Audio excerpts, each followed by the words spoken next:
दोस्तों, आज अपन को भारत के भूगोल को जो यूनिट 3 चल रही थी उसके अंतर्गत अपन का पढ़ रहे थे।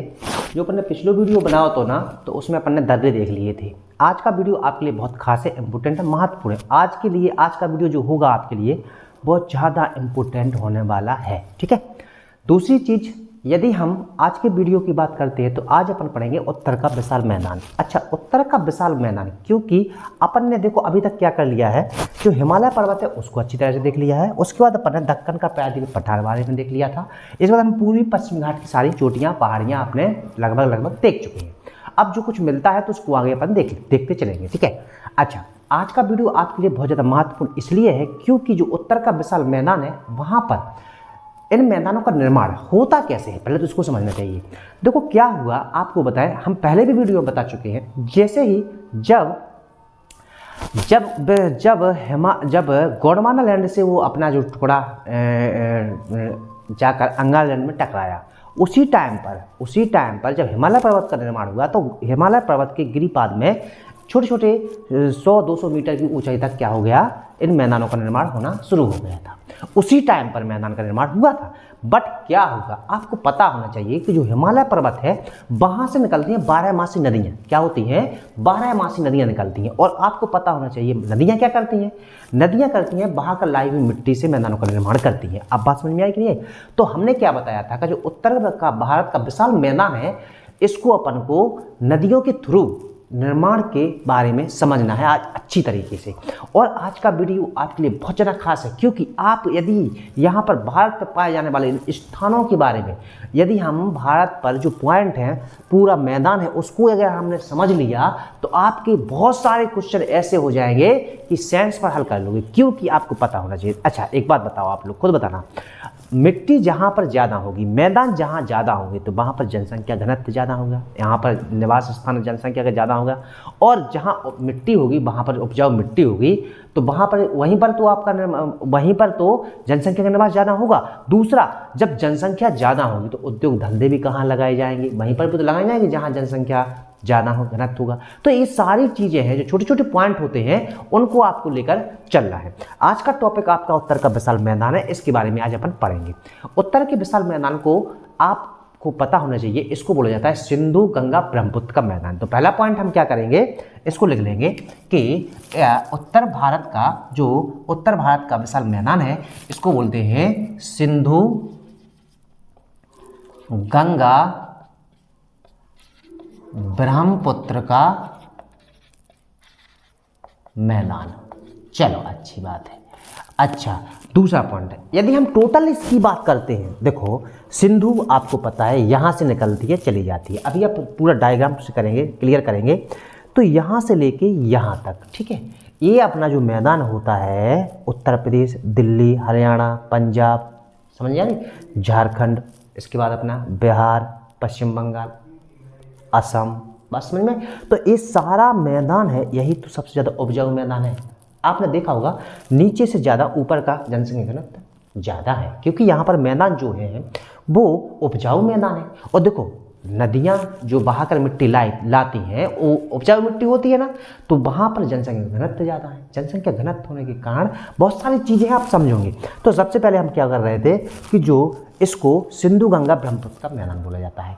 अच्छा, थोड़ा सा हम डायग्राम पर तो आपको बता दें, इस मैदान को अपन ऐसा समझते हैं, ठीक है, यहाँ से चलेंगे, यहाँ से ऐसा चलते हैं, ठीक है, और यहाँ से यहाँ आ जाते हैं अपन, ठीक, क्योंकि ये अपना मैदान हो जाएगा कौन सा, तो इसको बोल लो अपन क्या, ठीक है, सिंधु का मैदान, इसको बोलते हैं अपन क्या, गंगा का मैदान, इसको बोलते हैं अपन क्या, ब्रह्मपुत्र का मैदान, ठीक है।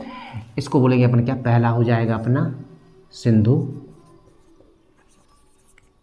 का मैदान, इसको बोलेंगे गंगा का मैदान, और इसको बोलेंगे अपन क्या, दूसरा ये हो जाएगा, तीसरा हो जाएगा अपना ब्रह्मपुत्र का मैदान। ठीक है, इतनी बात हमारी समझ में आ गई कि अपन को आज सिंधु का मैदान, गंगा का मैदान और ब्रह्मपुत्र के मैदान को पढ़ना है। चलो, अच्छा है, अब इतना बात क्लियर हो चुकी ना। अब आते हैं अपन आगे, ठीक है, समझना। देखो, सिंधु नदी और उसकी सहायक नदियाँ इसी का निर्माण करती हैं। तो पहले हम क्या कर लेते हैं, इसके बारे में पूरा लिख लेते हैं, पूरे मैदान के बारे में। उसके बाद एक एक करके इन मैदानों को पढ़ेंगे। तो हम पहला पॉइंट क्या करेंगे, यदि हम उत्तर के विशाल मैदान की बात करते हैं तो यह कितने क्षेत्रफल में फैला है, तो यह 7.5 लाख वर्ग किलोमीटर के क्षेत्र में फैला है। चलो अच्छी बात है। तो दूसरा पॉइंट हम क्या करेंगे, यह 7.5 लाख वर्ग किलोमीटर में फैला है। ठीक है, अच्छा है, अच्छी बात है। दूसरा क्वेश्चन क्या करेंगे, तीसरा क्वेश्चन देखते हैं। इसमें यदि हम इसकी चौड़ाई की बात करते हैं तो यह 150 से कितना 150 से 300 किलोमीटर की चौड़ाई रखता है। मतलब समझो यहाँ पर कहीं कहीं पर ये मैदान जो है 150 किलोमीटर के एरिया में फैले और कहीं कहीं 300 के एरिया में फैले। क्या जो उत्तर का विशाल मैदान है उसकी बात चल रही है। और दूसरा, यह समुद्र तल से कितनी ऊंचाई रखता है, तो समथिंग 250 या 240 के समथिंग। तो दूसरा अगला क्वेश्चन क्या, समुद्र तल से इसकी ऊंचाई, समुद्र तल से इसकी ऊंचाई कितनी हो जाती है, तो ये हो जाएगी अपनी 240 मीटर। अच्छा, अब आप सोचो पहले 240 मीटर अर्थात अपन इतने ऊंचाई पर है, तब तो अपन इस जमीन के ऊपर रह रहे हैं, वरना अपन क्या होते, अगर कम होते तो अपन तो चले जाते नीचे। यानी कि बिल्कुल जब हम पानी से ऊपर निकले हुए टापू पर रह रहे हैं, इस एक प्रकार का अपन एक टापू है, अपन क्या है, एक टापू के टापू निकले हैं महाद्वीपों के रूप में, उन टापुओं पर रह रहा है अपन, और उनकी ऊंचाई पानी से ज़्यादा होगी तभी तो अपन यहीं पर निवास कर रहे हैं, खेती कर रहे हैं, खेती बाड़ी कर रहे हैं, पशुपालन कर रहे हैं, हर एक चीज़ कर रहे हैं ना। तो मैदान, अब वही तो मैदान है अपन को, जिनको अपन को अच्छी तरह से समझने हैं। अगर इन्हें अपन ने अगर भारत की भूमि को अच्छी तरह से समझ लो तो आप लोग जो समझ के चलियो कि आपने हर एक चीज़ अच्छी तरह से क्लियर कर ली, आपके लिए बहुत ज़्यादा इंपॉर्टेंट वीडियो हो रहा हो। ठीक है, अच्छा, तीसरा क्वेश्चन, अब अपने कितने हुआ, समुद्र तल से पूछे कितनी है, लगभग 240 मीटर। तो आपको एक माइंड में क्वेश्चन पूछा गया था पेपर में, याद कर लेना कि मैदान की ऊंचाई, यानी मैदान कहाँ तक की ऊंचाई तक के मैदान होते हैं, तो 250 से 300 के समथिंग की जो ऊंचाई होती है समुद्र तल से, वो सारी की सारी चीज़ें कितनी आ जाती हैं, मैदानों में आ जाती हैं। ठीक है, चलो अब तीसरा अगला क्वेश्चन हो जाएगा आपका कौन सा, इसकी लंबाई कितनी है टोटल। यदि हम लंबाई की बात करते हैं तो यह लगभग 3200 किलोमीटर में फैला है। तो कितनी इसकी लंबाई, 3200 किलोमीटर। यदि हम इसकी लंबाई की बात करते हैं उत्तर के विशाल मैदान की, तो यह कितने में फैला है, तो यह 3200 किलोमीटर में फैला है। अच्छा, यदि हम 3200 किलोमीटर में फैला है, अच्छा अब आ जाएंगे हम कहाँ पर, दूसरा हमने अभी क्या बताया, तो क्वेश्चन आप लोग याद करके चलेंगे क्योंकि ये बहुत ज़्यादा इम्पोर्टेंट है। जहाँ मैदानों का निर्माण नदियों के द्वारा बहाकलाई मिट्टी से होता है, उपजाऊ मिट्टी का, तो उपजाऊ मिट्टी होने के कारण वहाँ पर जनसंख्या घनत्व अधिक होगा कि नहीं होगा, तो हाँ होगा, जनसंख्या घनत्व अधिक होगा। ठीक है, तो उत्तर भारत की दक्षिण भारत की अपेक्षा उत्तर भारत में जनसंख्या घनत्व ज़्यादा है। यही तो क्वेश्चन आपसे पूछे जाते हैं, इन्हीं क्वेश्चन को तो आपको याद करके चलना है। अच्छा, तो अब इसको 3 उपवर्गों में बांटा गया है। यदि हम कितने उत्तर के विशाल मैदान की बात करते हैं तो इसको 3 उपवर्गों में बांटा गया है। नंबर 1 सिंधु का मैदान, दूसरा गंगा का मैदान और तीसरा ब्रह्मपुत्र का मैदान। यदि हम सिंधु के मैदान की बात करते हैं तो पहला यदि हम पहली हेडिंग डालते हैं तो आपकी पहली हेडिंग हो जाएगी सिंधु का मैदान।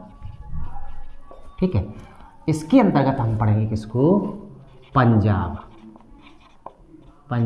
का मैदान। ठीक है, पहला पार्ट। ठीक है, ध्यान रखना, यही आपके इंपोर्टेंट पॉइंट बनने वाले हैं अभी जाकर। तो यदि हम पंजाब के मैदान की बात करते हैं तो यह कहाँ कहाँ फैला है, तो यदि हम इसकी बात करते हैं तो यह पंजाब, दिल्ली और हरियाणा में फैला है। और यह कितने क्षेत्रफल में है, तो 1.75 लाख वर्ग किलोमीटर के क्षेत्र में फैला है। ठीक है, अच्छा बात समझ में आ गई ना, हाँ ठीक है, हमें सर जी आगे समझ में।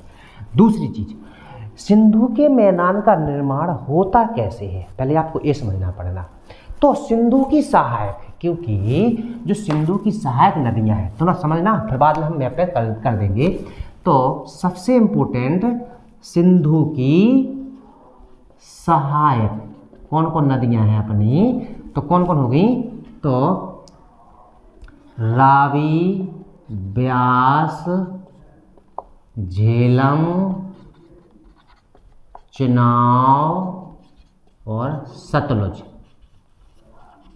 ये नदियां जो हैं ये सिंधु के मैदान का निर्माण करते हैं। ठीक है, अच्छा, सिंधु के मैदान का निर्माण इसी को बोलते हैं पंजाब के मैदान को, ध्यान रखना, इसी की बात चल रही है। अब दूसरी चीज क्या करेंगे आप, यहाँ पर दो दोआब याद कर, अच्छा दोआब, पहले हम दोआब समझा देंगे, आपको पता होना चाहिए दोआब, ठीक, फिर आ जाएगा पंजाब। आप समझना, देखो दो आब का मतलब होता है, दो को मतलब तो सबको पता है दो, आब को मतलब का होता है पानी। इसी तरह पंज को मतलब का हो जाए पाँच, क्या हो जाएगा पाँच, और आब को मतलब का है तो पानी। तो जो दो आब को बोलो जे वही तो पंजाब को बोलो जे। आप समझो थोड़ा सा, दो आब, दो नदियों के बीच के मैदान को ही दो आब बोला जाता है। तो पंजाब, पांच नदियों के बीच के मैदान को क्या बोला जाएगा, पंजाब। समझ में आई? जो पंजाब है उसका नाम पंजाब क्यों है, क्योंकि यहाँ पर पांच नदियाँ हैं जो हमने लिखी हैं, रावी, ब्यास, झेलम, चिनाब, सतलज और सिंधु। इनकी जो सहायक है, इनकी नदियों में, इन नदियों से ही इसका निर्माण होता है, किसके, पंजाब के मैदान का। इसीलिए तो उसका नाम क्या है, सिंधु के मैदान का। पहला पार्ट क्या है अपना, पंजाब का मैदान। बात समझ में आई ना? चलो अच्छा है। अब यहाँ पर आपका माइंड एक क्वेश्चन और बन रहा होगा कि सर इसके ऊपर यहाँ पर मैदान, तो यहाँ पर, अरे यार आपको पता है ऊपर काराकोरम, नेचर, भास्कर, लद्दाख श्रेणी, पीर पंजाल श्रेणी, तो यार ऊपर तो पहाड़ है। जब पहाड़ है, ऊपर बर्फ जमी है, 12 मास नदियाँ निकल रही हैं। जब 12 मास नदियाँ निकल रही हैं तो नीचे जब आएंगी तो जो 200 मीटर की ऊंची मैदान है, तो ऊपर का भाव मिट्टी की परतें जमा होती गई लाखों करोड़ों वर्षों तक। प्रकृति तो अपने नियम के साथ चल रही है और आज भी मैदानों का निर्माण हो रहा है। तो इसी तरह यहाँ पर तो पूरे में ऊंचाई है, तो मैदान कहाँ होंगे, हिमालय की तलछटी में, गिरिपाद में, यहीं पर तो मैदानों का निर्माण होगा। बात समझ में आ गई? चलो, तो यहाँ पर पांच नदियाँ हमने समझ ली हैं कि जो सिंधु नदी है इसकी सारी सहायक नदियाँ झेलम, ठीक है, चिनाव, रावी, ब्यास, सतलज, और ये सारी की सारी नदियाँ कहाँ पर, पंचनद के रूप में कहाँ पर मिल जाती हैं, तो सिंधु में मिल जाती हैं, जो किसका निर्माण करती हैं, तो सिंधु के मैदान का निर्माण करती हैं। दूसरा, ये मैदान कहाँ तक है, तो ये मैदान जो है ये है यमुना नदी तक, यानी कहाँ से, पंजाब से कहाँ पर, यमुना नदी तक है। और यमुना नदी कहाँ पर, दिल्ली के पास तक एक मैदान है, ठीक है। यमुना नदी तक कहाँ तक है, तो ये अपना कहाँ तक है, तो यमुना नदी तक, क्योंकि आपको पता है यहाँ उत्तराखंड से एक नदी निकलती है जिसका नाम है गंगा, और यही की सहायक होती है एक नदी है, कौन सी अपनी, तो यही होती है यमुना। चलो अच्छी बात है। तो यमुना नदी से पहले का मैदान, जे वाला मैदान अपना कौन सा हो जाएगा, तो सिंधु का मैदान, या नहीं, पंजाब का मैदान। क्लियर हो गई ना बात? चलो अच्छी बात है। अच्छा, यहाँ से गंगा हो गई और यहाँ से अपनी निकलती है तो ब्रह्मपुत्र। अब बात समझ में आ जाएगी, पूरी क्लियर हो जाएगी आपको, ठीक है। अब जो सिंधु का मैदान है इको बांटो को, तो दो पार्ट में, जी में से अपन ने एक पार्ट तो कर लो पंजाब को मैदान, 200 पार्ट कौन सा है, तो 200 पार्ट है अपना भारत को मरुस्थल, भारत को रेगिस्तान। तो देखो एक बात बताएं, 200 पार्ट, यदि हम दूसरे पार्ट की बात करते हैं तो भारत का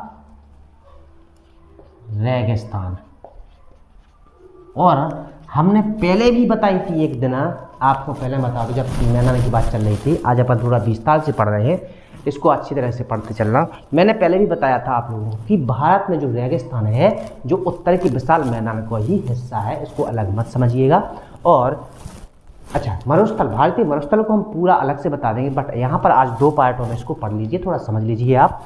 तो भारत का दूसरा हिस्सा, तो दूसरा हिस्सा कहाँ पर है आपको पता है, यहाँ पर है कि नहीं, तो ये है अपना कौन सा, थार का मरुस्थल। अब आपको यहाँ समझना पड़ेगा, दिल्ली यहाँ पर है अपनी, दिल्ली तक अपना जाता है कौन सा पर्वत, अपना अरावली पर्वत। कौन सा? अरावली पर्वत। जाता कि नहीं जाता? अच्छा, अरावली पर्वत के पश्चिम में स्थित थार का मरुस्थल है, जो कि विभाजक का काम करता है। किसका? किसका करता है? गंगा के मैदान का और सिंधु के मैदान का। बात समझ में आ रही ना? चलो, तो इसमें आगे आपको भारत का रेगिस्तान थोड़ा सा पढ़ेंगे। तो यह है 1.75 लाख वर्ग किलोमीटर में फैला है। 1.75 लाख वर्ग किलोमीटर में ये भी फैला है। कौन सा? भारत का रेगिस्तान। और इसमें जो इसके एक पार्ट ए हो जाएगा ऊपर पंजाब का, दूसरा हो जाएगा बी रेगिस्तान। ठीक है, यदि हम इसकी बात करते हैं दूसरे की, तो इसमें इस वाले हिस्से में इसमें अरावली पर्वत के कहाँ पर?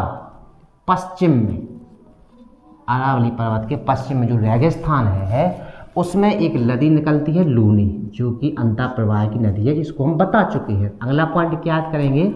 इसी के अंतर्गत इसी रेगिस्तान में आपको दीगबाना, देगान और सांभर खारे पानी की झीलें, सांभर खारे पानी की झीलें स्थित हैं। क्या है? झीलें स्थित है। अब यहाँ पर क्वेश्चन इंपोर्टेंट है, ये सारी क्वेश्चन तो इंपोर्टेंट है। यही तो क्वेश्चन आपको याद करके चलना है कि डीडबाना, देगान और सांभर झील खारे पानी की कहाँ पर है? तो आपको आंसर देना है यहाँ पर राजस्थान, जो किसका हिस्सा है?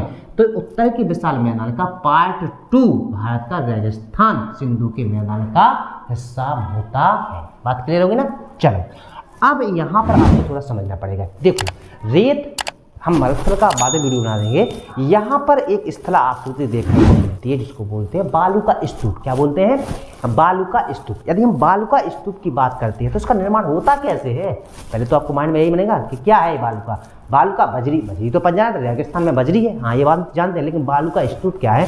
तो अपन सारे पार्ट पढ़ेंगे उसके। तो आज हम यहाँ पर ज़्यादा मात्रा में बालू का स्तूप देखने को मिलते हैं। बालू का स्तूप का मतलब होता है, आपने देखा होगा जब कभी मैदान पहाड़ बहुत तेज आंधियाँ चल रही हों और बहुत तेज आंधी के बीच में कोई चट्टान वगैरह आ जाए और कोई सामान उड़कर आ रहा हो, कूड़ा कचरा, तो उस चट्टान के पास में क्या है? रुक जाता है वो। तो क्या होता है कि रेगिस्तान में पाई जाने वाली झाड़ियाँ, रेगिस्तान में पाए जाने वाले छोटे छोटे पहाड़ पर्वत, इनसे होता है देखो उसी बारूद का निर्माण। और इसी में जब हवा के द्वारा ये टकराती हैं, क्या होती हैं? टकराती है बारूद, तो वहाँ पर रुकती जाती, जमा हो जाती है, जमा होती जाती है और यह एक टीले का रूप ले लेती है। उन्हीं को बोला जाता है बालू का स्तूप।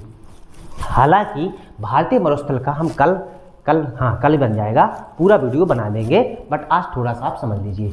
तो बालू का स्तूप जो होते हैं रेगिस्तान में देखने को मिलते हैं। ठीक है, तो आप आगे देख लेते हैं अपन। तो इसमें बालू का स्तूप यहाँ की, कहाँ की? पार्ट बी की प्रमुख मुख्य स्थलाकृतियाँ हैं जो देखने को मिलती हैं, स्थलाकृति है। ठीक है, अच्छा, बालू का स्तूप हम समझ चुके हैं। अब इसके बाद आ जाएंगे अपन कहाँ पर? दूसरा पार्ट। पहला हमने क्या किया? सिंधु का मैदान हमने देख लिया। ठीक, दूसरी हेडिंग डालेंगे अब अपन गंगा का मैदान। ठीक है, अच्छा, यदि हम गंगा के मैदान की बात करते हैं तो यह जो गंगा का मैदान है, तो यह देखो यमुना नदी कहाँ है? यहाँ तक कौन था अपना? सिंधु का मैदान। यहाँ से लेके बंगाल कहाँ है अपना? यहाँ तक। बंगाल यही तो है, बांग्लादेश की पश्चिमी सीमा तक। किसकी? क्योंकि पूर्वी सीमा ये होगी, पश्चिम से। तो यहाँ तक, कहाँ तक? यमुना नदी से लेके बंगाल की पश्चिमी सीमा तक, समझना आप लोग, है ना? तो यमुना से लेकर कहाँ से? यमुना से लेकर कहाँ तक? बंगाल की पश्चिमी सीमा तक 1400 किलोमीटर में फैला है। कौन अपना? तो गंगा का मैदान। और यह कहाँ पर स्थित है, समझना आप। तो देखो यहाँ से चलेंगे अपन तो उत्तर प्रदेश, दिल्ली उत्तर प्रदेश, उसके बाद ऊपर यूपी होगा, बिहार, झारखंड, कहाँ पर, झारखंड तक, और पश्चिम बंगाल, कुछ हिस्सा पश्चिम बंगाल का आता है। ठीक है, बंगाल की पश्चिमी सीमा तक फैला है कौन अपना, तो कौन सो, गंगा का मैदान। ठीक है, हम बात समझ गए। अब आपको थोड़ा यहाँ पर समझना पड़ेगा, जो गंगा का मैदान है, कौन सा अपना गंगा का मैदान है, इसको भी 3 भागों में बांटा गया है। पहला, दूसरा और ये हो जाएगा अपना तीसरा।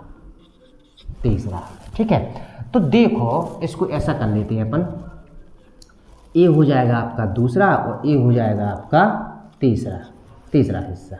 ठीक, अच्छा अब आप समझेंगे थोड़ा, ये गंगा नदी है, ये अपनी गंगा। पहला अपर गंगा मैदान, दूसरा मध्य गंगा, तीसरा निम्न गंगा। तो इसको पहले लिखते हैं, क्या करते हैं, इसको बांटा गया है 3 भागों में। क्या भागों में बांटा गया, 3 भागों में। तो देखो इसमें पहला गंगा यमुना, कौन सी, इसके अंदर गंगा यमुना दोआब, जो गंगा यमुना दोआब, देखो अब दोआब तो आपको समझ में आ गया था ना, दोआब मतलब 2 नदियों के बीच का मैदान। तो गंगा यमुना दोआब, इन दोनों नदी, देखो गंगा और यमुना कहाँ तक, यहाँ तक, कहाँ तक, यहाँ तक। जो गंगा यमुना के बीच में मैदान होगा वो कौन सा होगा, तो अपर गंगा। कौन सा हो जाएगा अपना, तो इसको बोलते हैं अपन अपर गंगा मैदान। ठीक है, नंबर 2 अपना कौन सा दुआ हो जाएगा अपना, तो रुहेलखंड का मैदान। नंबर दूसरा कौन सा हो जाएगा, रुहेलखंड का मैदान। ठीक है, ये भी किसके अंतर्गत आता है, तो इसी के अपर गंगा के भी अंतर्गत आता है। और तीसरा हिस्सा जो अपर गंगा का मैदान है उसी के अंतर्गत ये वाला हिस्सा, और तीसरा हिस्सा कौन सा है, अवध का मैदान। तो ये तीनों हिस्से गंगा यमुना दोआब, रुहेलखंड का मैदान और अवध का मैदान। अब यहाँ पर आ जाइए, तो देखो ये है अपना रुहेलखंड का मैदान, क्योंकि उत्तराखंड उत्तर प्रदेश का ऊपरी हिस्सा।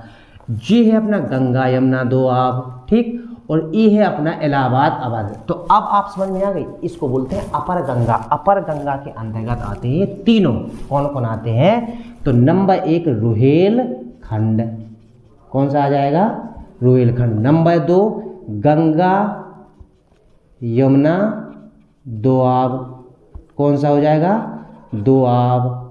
ठीक है, और नंबर 3 कौन सा हो जाए, अवध का मैदान। बात समझ में आ गई। तो गंगा की सहायक यमुना जहाँ पर मिलती है इलाहाबाद तक, वहाँ तक के मैदान को ही बोला जाता है अपर गंगा मैदान। अब आ जाते हैं मध्य गंगा। यदि मध्य गंगा की बात करते हैं, दूसरा पॉइंट अपना, दूसरी हेडिंग चलेंगे, मध्य गंगा का मैदान। ठीक है, यदि हम मध्य गंगा मैदान की बात करते हैं तो इलाहाबाद से लेकर, कहाँ से लेकर, इलाहाबाद से लेकर कहाँ तक, फरक्का तक, जहाँ पर फरक्का बैराज बना है पश्चिम बंगाल में। कहाँ पर है ये, पश्चिम बंगाल में, फरक्का तक। कौन सा मैदान बनता है, तो ये बनता है अपना मध्य गंगा का मैदान। बात समझ में आई। तो इलाहाबाद से लेकर फरक्का तक पश्चिम बंगाल में, ये हो जाएगा आपका कौन सा, तो मध्य गंगा का। अब ई मध्य गंगा के मैदान में भी अपने जो हिस्से आते हैं, गंगा घग्गर दोआब, पहला कौन सा आ जाएगा, तो गंगा और घग्गर दोआब। ठीक है, दूसरा हिस्सा अपना कौन सा आ जाए, तो मिथिला मैदान, कौन सा अपना, मिथिला को मैदान। और तीसरा हिस्सा आ जाए कोसी का मैदान। अब आपको पूरी बात समझ में आ रही है। गंगा से घग्गर, अब घग्गर कहाँ है, यहीं तो निकलती, हमने यदि आपको राज्य बताए हैं तो उसमें आप लोग देख लेना। देखो आज आपको पुराने वीडियो जरूर याद आएंगे, जो मेरे सारी बात मानता होगा, जो मेरे द्वारा पढ़ाए गए पिछले वीडियो यदि आप देखते आ रहे होंगे, आपको पढ़ने में बहुत मज़ा आएगा। इतना याद रखना, रखना कोई नहीं, सीखना। हम सीखते हैं ना कि रखते हैं। तो आपको बताएं, गंगा से कितने घग्गर को मैदान, एक मैदान जो हो जाए, दूसरे का बोल रहे आपने मिथिला को मैदान, जो तो है तई मिथिला, तो मिथिला को मैदान, तीसरा कोसी कितने हो जाता अपनी बिहार में, तो जो वाला हिस्सा तो है, तो जो कौन सा हो जाए अपना मध्य गंगा का मैदान। तो इनमें कौन से हिस्सा आ गए अपने, तो कौन कौन आ गया अपने, गंगा घग्गर, मिथिला मैदान और कोसी मैदान। ये तीनों मैदान किसके हैं, तो मध्य गंगा मैदान के। तीसरा हिस्सा आ जाना है अपना कौन सा, तो निम्न गंगा मैदान। तीसरी हेडिंग का डाल रहे आपकी, तीसरी हेडिंग है निम्न गंगा मैदान। यदि हम निम्न गंगा मैदान की बात करते हैं तो यह है दार्जिलिंग पहाड़ी से लेकर, कहाँ से, दार्जिलिंग पहाड़ी से लेकर कहाँ तक, बंगाल की खाड़ी तक। बस इतना तो याद करने अपन को, बंगाल की खाड़ी तक इसको बोला जाता है कौन सा, तो निम्न गंगा मैदान में फैला है, जो 1.80,968 कितने 80,968 किलोमीटर के वर्ग किलोमीटर के क्षेत्र में फैला है। तो देखो अपन ने देख ले, तो जो गंगा का मैदान है उसको यमुना से बंगाल पश्चिम मतलब बंगाल की पश्चिमी सीमा तक जो 1400 किलोमीटर में फैलो है। इसके बाद इसको तीन भागों में, अपर गंगा मैदान, दूसरा अपना कौन सा था मध्य गंगा मैदान, और तीसरा अपना हो जाएगा निम्न गंगा मैदान। अपन ने इन तीनों को देख लिया है। अच्छा अब आ जाएंगे अपन कहाँ पर, तो ब्रह्मपुत्र के मैदान पर। यदि ब्रह्मपुत्र की बात करें तो इतने से लेके इतने, अब आपको थोड़ा समझना पड़े। ब्रह्मपुत्र की बात करें तो ब्रह्मपुत्र नदी किस दर्रे से निकलती है आपको पता होना चाहिए, हम दर्रे का वीडियो बता चुके हैं आपको। तो आपको पता है कि ब्रह्मपुत्र नदी है असम में 90% इसका मैदान पूरा का पूरा असम में बनता है, और इसकी सहायक नदियां हैं जो कि इसका निर्माण करती हैं, तो ब्रह्मपुत्र के मैदान का निर्माण करती हैं। नदियों को अपन को बाद में तो पढ़ना ही है, लेकिन आज अपन ने देखो धीरे धीरे पढ़ते चलेंगे तो बहुत चीज़ें अपन को बार बार जब अपने माइंड से दिमाग से निकलती है, मुंह से जुबान से निकलती है, तो वो याद हो जाती है। तो असम के मैदान में अपन ने यहाँ देखा, यहाँ पर एक स्थान का नाम है सादिया, और सादिया से लेके धुबरी तक, कहाँ तक, धुबरी तक, जो ब्रह्मपुत्र नदी को ब्रह्मपुत्र है, तो सादिया से लेकर धुबरी तक के मैदान की जो सहायक नदियाँ हैं नीचे से ऊपर से की ब्रह्मपुत्र नदी की, तो वही मैदान उन्हीं नदियाँ सहायक नदियों से निर्माण होता है ब्रह्मपुत्र के मैदान को। तो ई में हम क्या कर लें, थोड़ा सा लिख लें 1-2 पॉइंट कि अगला मैदान होगा अपना तीसरा, कौन सा हो जाएगा अपना, तो ब्रह्मपुत्र का मैदान।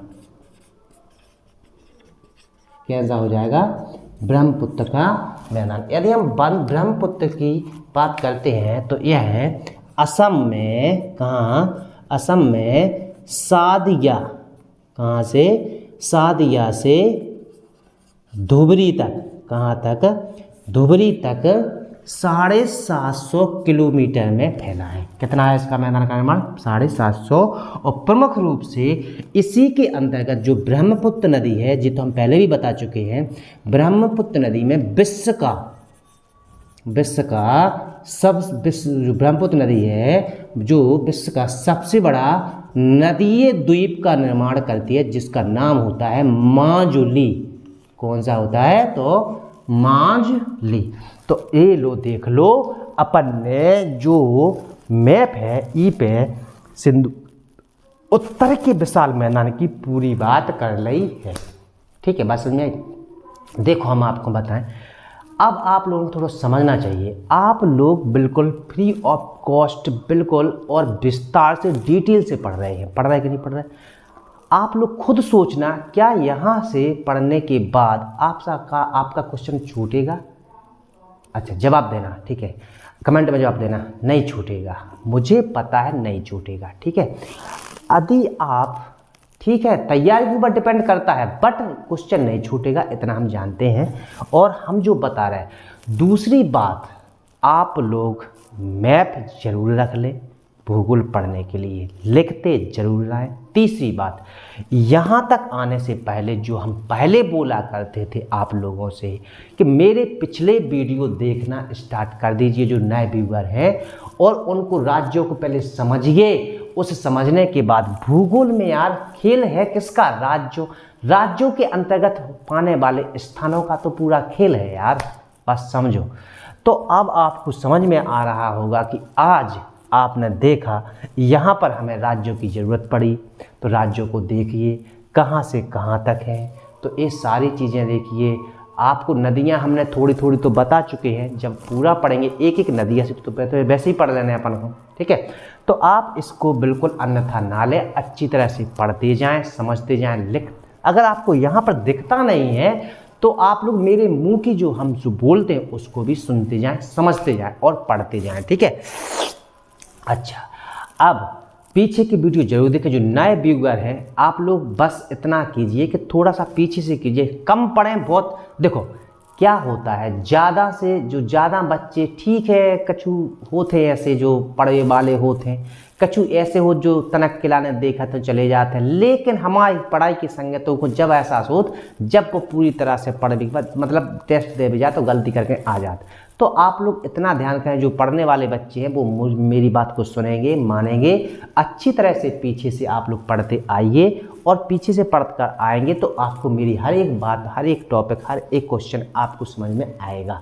तो आप लोगों से बस इतनी सी गुजारिश है कि पूरा पढ़ें, अच्छे से पढ़ें, धैर्य से पढ़ें, धैर्य रखिए। स्टूडेंट के लिए धैर्य एक सबसे बड़ी चीज़ होती, उसको अपने पास में रखें और धैर्य से पढ़ते चलें। कहीं पर भी डाउट बनता है तो आप लोग हमसे क्वेश्चन कर सकते हैं। यदि वीडियो अच्छी लगती है तो लाइक करें, कमेंट करें, शेयर करें, दोस्तों को शेयर जरूर करते जाएं। इसके तो पैसे लग नहीं रहे, वैसे तो हमको पैसा लेना ही रहे आप लोगों से, तो शेयर करते जाएं, लाइक को बटन दबाओ जाएँ, तरह से अच्छा लग रहा है कि हाँ ठीक है इतने लाइक होने लगे हैं, और शेयर करते जाएँ, ठीक है। जय हिंद, जय भारत दोस्तों।